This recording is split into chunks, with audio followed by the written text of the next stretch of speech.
నా తెలుగింటి అక్క చెల్లెలకు, అన్నదమ్ములకు, బంధువులకు, స్నేహితులకు, శ్రేయోభిలాషులకు అందరికీ కూడా శుభోదయం. ఈరోజు సోమవారం. ఈరోజు నేను మీ అందరికీ కూడా వినిపించబోయే అష్టకం పేరొచ్చి లింగాష్టకం. ఈ లింగాష్టకం విన్నా కూడా, చదివినా కూడా ఎంతో పుణ్యం వస్తుంది.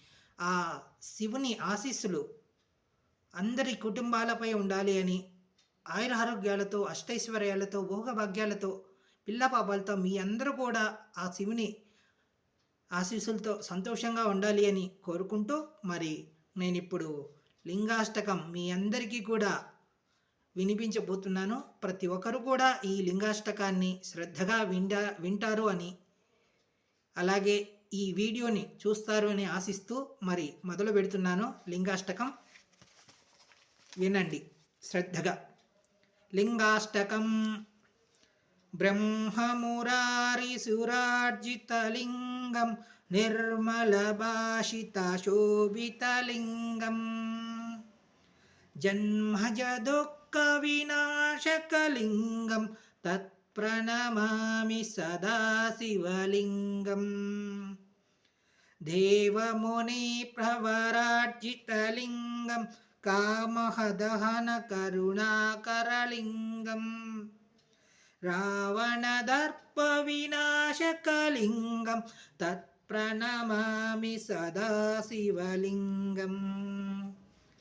సర్వసుగంధిసులేపితలింగం బుద్ధివివర్ధనకారణలింగం సిద్ధసురాసురవందితలింగం తత్ప్రణమామి సదాశివలింగం.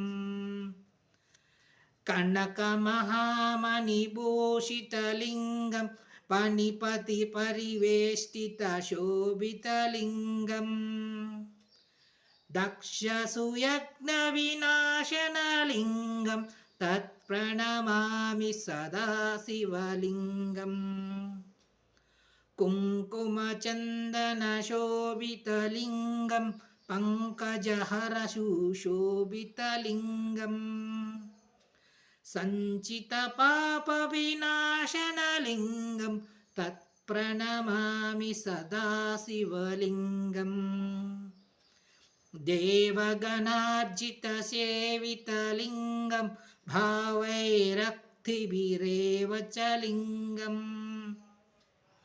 దినకరకోటిప్రభాకరలింగం తత్ప్రణమామి సదాశివలింగం. అష్టదళోపరివేష్టితలింగం సర్వసమోద్భవకారణలింగం అష్టదరిద్రవినాశకలింగం తత్ప్రణమామి సదాశివలింగం. సురగురుసురవరపూజితలింగం సురవనపుష్పసదార్చితలింగం పరమపదం పరమాత్మకలింగం తత్ప్రణమామి సదాశివలింగం.